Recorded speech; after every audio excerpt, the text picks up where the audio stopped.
Selagi Oreo hampir menyelesaikan perbaikan kapal, yang lainnya juga sibuk dengan aktivitasnya masing-masing. Ada yang masak, ada yang ngecek kesehatan Pokemon, ada yang tidur-tiduran, dan ada juga yang mancing. Sementara itu, Liko dan kawan-kawan berada di kamar hotel tempat mereka menginap. Mereka berkumpul di sana dengan penuh antusias karena sedang menunggu kembalinya Propria. Suasana kamar dipenuhi rasa penasaran dan harapan, karena mereka semua ingin segera mengetahui kabar terbaru darinya. Tiba-tiba bel pintu kamar hotel berbunyi. Mendengar suara itu, Liko dan teman-temannya langsung bersemangat. Mereka mengira Propria akhirnya sudah kembali, sehingga mereka segera berlari menuju pintu untuk menyambutnya. Namun ketika pintu dibuka, mereka justru dikejutkan oleh dua orang yang sama sekali tidak mereka duga sebelumnya, yaitu Sodayo dan Sazare. Kemunculan mereka membuat semua orang sedikit terkejut. Sodayo pun perkenalkan dirinya pada Uruto. Mereka menjelaskan bahwa Sodayo adalah mantan anggota Rising Voltaker, yang kini bekerja sebagai jurnalis Pokemon yang selalu mencari berita besar dan kebenaran di balik berbagai kejadian. Sazare juga ikut memperkenalkan dirinya kepada Uruto dengan ramah. Dia menjelaskan bahwa dirinya baru saja bertemu dengan Sodayo belum lama ini. Dari pertemuan tersebut, mereka berdua menyadari bahwa mereka sama-sama mengenal Rising Voltaker. Karena cukup mengenal kelompok ini, baik Sodayo dan Sazare sama sekali tidak percaya pada berbagai kabar buruk yang disebarkan oleh The Explorer. Mereka tahu bahwa tuduhan yang menyebut Rising Voltaker sebagai penjahat hanyalah kebohongan belaka. Oleh karena itu, mereka berencana bekerja sama untuk membuat sebuah laporan besar yang akan mengungkap kebenaran kepada publik. Mendengar niat mereka, Liko merasa sangat bersyukur. Di tengah situasi yang sulit, mengetahui bahwa masih ada yang percaya pada mereka dan ingin bantu mengungkap kebenaran membuat hatinya terasa jauh lebih enjoy. Tak lama kemudian, bel pintu berbunyi lagi. Untuk kedua kalinya, mereka semua kembali berpikir bahwa Propria akhirnya datang. Dengan penuh harapan, mereka kembali bergegas menuju pintu. Namun sekali lagi, dugaan mereka salah. Meskipun begitu, rasa kecewa itu langsung berubah menjadi kegembiraan ketika mereka melihat tiga orang yang berdiri di depan pintu, yaitu Nemoan dan Botan. Di sisi lain, Propria sedang berjalan sendirian menyusuri jalanan kota. Namun tak lama kemudian, dia merasakan sesuatu yang aneh. Dia merasa seolah-olah ada seseorang yang sedang mengikutinya dari kejauhan. Untuk memastikan dirinya aman, Propria segera manggil Charizard dan terbang menjauh dari lokasi tersebut untuk menghindari orang yang mencurigakan itu. Beberapa waktu kemudian, Propria akhirnya tiba di sebuah kafe kecil yang terlihat cukup tenang. Di tempat itulah dia bertemu dengan seorang teman lamanya yang bernama Yanga, seorang peneliti yang bekerja di perusahaan Exit. Saat mereka berbincang, Yanga mengungkapkan sesuatu yang cukup membuatnya gelisah. Dia menjelaskan bahwa saat ini seluruh penelitian yang dilakukan oleh perusahaan Exit sedang difokuskan pada pengembangan Strong Spear. Yanga sebenarnya merasa tidak nyaman dengan arah penelitian tersebut, tapi dia tidak memiliki pilihan lain selain mengikuti perintah atasannya, yaitu Spina.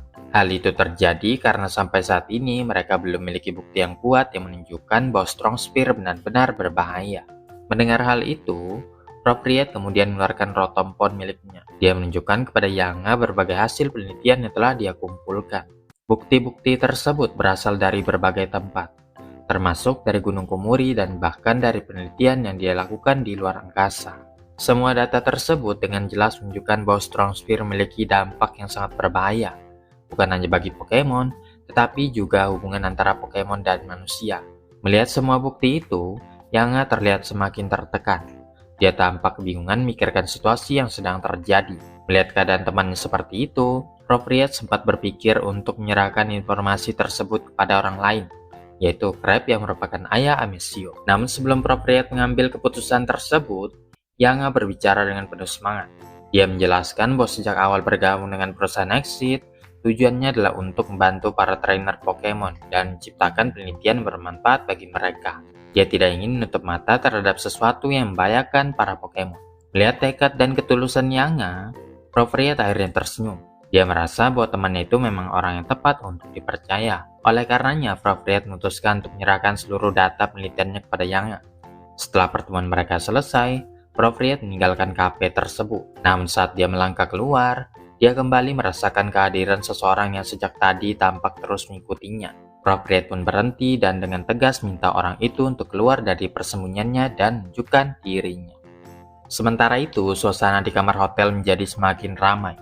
Kehadiran banyak teman dan Pokemon buat ruangan itu terasa sangat penuh. Melihat semua temannya yang sedang berkumpul di satu tempat, Liko merasakan rasa syukur yang sangat besar. Sejak dia meninggalkan Indigo Academy, dia kembali bertemu dengan banyak teman dan partner yang selalu memberinya keberanian. Dukungan dari mereka membuat Liko merasa tidak sendirian menghadapi semua masalah ini. Tak lama kemudian, bel pintu kembali berbunyi untuk yang ketiga kalinya. Kali ini suara Prof. Rie terdengar jelas dari luar, sehingga bisa dipastikan dia benar-benar pulang. Namun ketika pintunya dibuka, dia justru melihat seseorang yang sama sekali tidak dikenalnya berdiri di sana. Hal itu membuat Liko sangat terkejut hingga hampir panik. Orang tersebut kemudian langsung masuk ke dalam ruangan. Roy dan Uruto yang melihatnya langsung berseru kaget karena mereka mengenali orang itu sebagai Master Mayonnaise. Setelahnya Prof. Riet juga masuk. Akhirnya Prof. Riet benar-benar kembali seperti yang sudah ditunggu oleh semua orang. Prof. Riet kemudian menjelaskan apa yang terjadi sebelumnya. Dia mengatakan bahwa dia baru saja bertemu dengan Master Mayonnaise.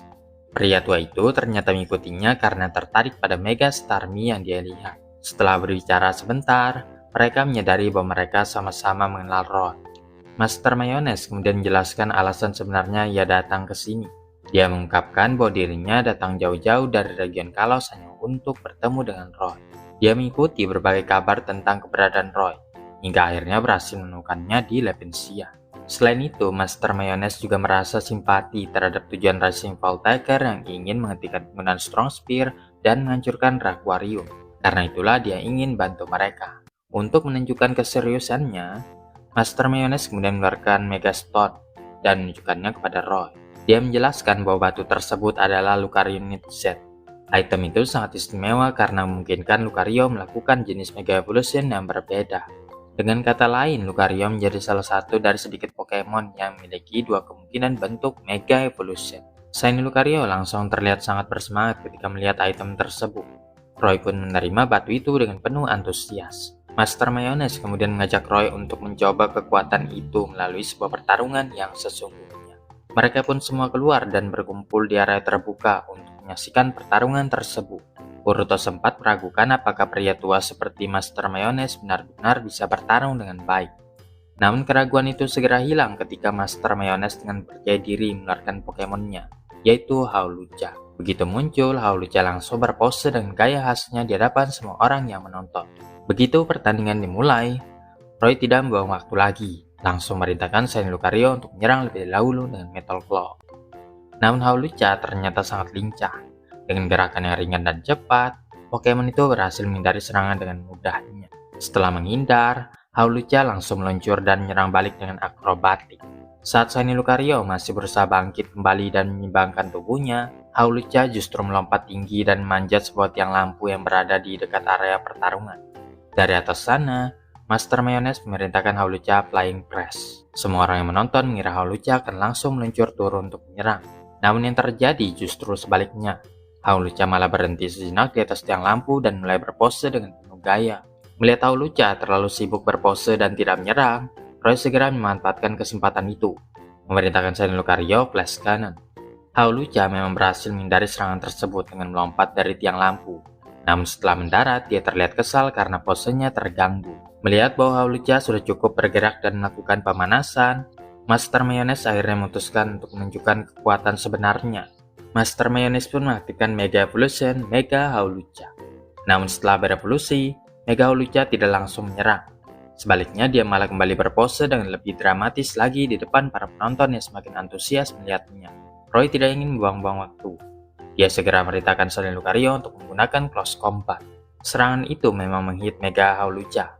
Namun yang mengejutkannya, Hawlucha sama sekali tidak terlihat terpengaruh pada serangan tersebut. Master Mayonnaise kemudian dengan bangga menjelaskan bahwa Mega Evolution telah meningkatkan kekuatan serangan sekaligus pertahanan Mega Hawlucha.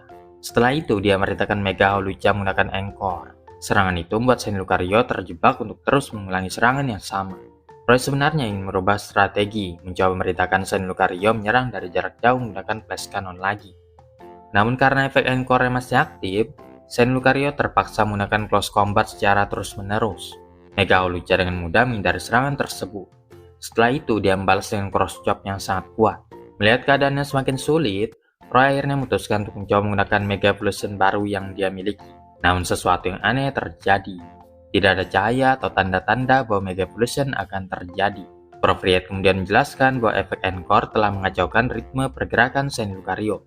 Akibatnya, Roy dan Saint Lucario tidak berada dalam kondisi yang selaras. Nemo juga menambahkan bahwa rasa frustasi yang dirasakan Saint Lucario karena serangannya terus gagal, membuat sinkronisasi antara Roy dan Lucario juga semakin memburuk. Melihat situasi tersebut, Master Mayonnaise memutuskan untuk mengakhiri pertandingan, memerintahkan Mega Holucam memanjat tiang lampu yang sama seperti sebelumnya. Roy sebenarnya mencoba berpikir lebih tenang, meminta Saint Lucario untuk menunggu serangan yang akan datang dan mencari kesempatan yang tepat untuk menyerang balik. Namun Saint Lucario terlihat jelas tidak setuju. Pokemon itu nampak sangat frustasi dan ingin segera menyerang. Melihat reaksi partnernya, Roy akhirnya mengalah dan memerintahkan Saint Lucario close combat lagi. Namun seperti sebelumnya, serangan itu tidak memberikan efek yang berarti pada Mega Hawlucha. Setelah itu, Mega Hawlucha meluncur turun dengan kecepatan tinggi dan menggunakan Flying Press, sehingga Saint Lucario tak sanggup lagi berdiri. Setelah pertandingan selesai, Master Mayonnaise menjelaskan bahwa kegagalan Roy menggunakan Mega Evolution baru membuktikan bahwa aura Saint Lucario masih belum mencapai potensi penuh. Saint Lucario masih perlu berkembang lebih jauh agar bisa benar-benar menguasai kekuatan tersebut. Mendengar hal itu, Roy tidak merasa putus asa. Sebaliknya, dia menjadi semakin bertekad, bersumpah akan terus berlatih sampai benar-benar bisa memahami cara menggunakan aura dengan benar. Roy kemudian minta Master Mayonnaise untuk membantunya berlatih. Tidak hanya Roy, Uruto juga langsung mengajukan permintaan yang sama karena dia tidak ingin tertinggal. Mendengar permintaan mereka, Master Mayonnaise tersenyum dengan hangat. Dia tampak senang karena melihat semangat kedua pemuda tersebut dan dengan senang hati bersedia membimbing mereka. Keesokan harinya, semua orang kembali berkumpul di dermaga. Oreo dengan bangga mengumumkan bahwa proses perbaikan kapal Berepasagi akhirnya selesai. Berepasagi kini telah mendapatkan upgrade baru yang dia beri nama Rising Agent. Dengan tampilan yang lebih kuat dan lebih canggih, kapal itu kini siap untuk melanjutkan perjalanan. Nanjamu juga datang untuk mengantarkan kepergian mereka. Melambaikan tangan dengan penuh semangat ketika Rising Voltaker dan para sekutu mereka mulai menaiki kapal udara tersebut. Tujuan mereka berikutnya adalah kastil kuno milik Diana yang berada di region Galar. Saat kapal udara itu melintas di langit, beberapa siswa dari Naranja Academia sedang berada di luar melihatnya melintas di atas mereka. Di saat yang bersamaan, beberapa staf sekolah yang berdiri di atas atap juga menyaksikan kapal itu terbang menjauh. Mereka tersenyum sambil memandang ke arah Cakrawala, seolah berharap perjalanan para pahlawan itu akan membawa mereka menuju masa depan yang lebih baik.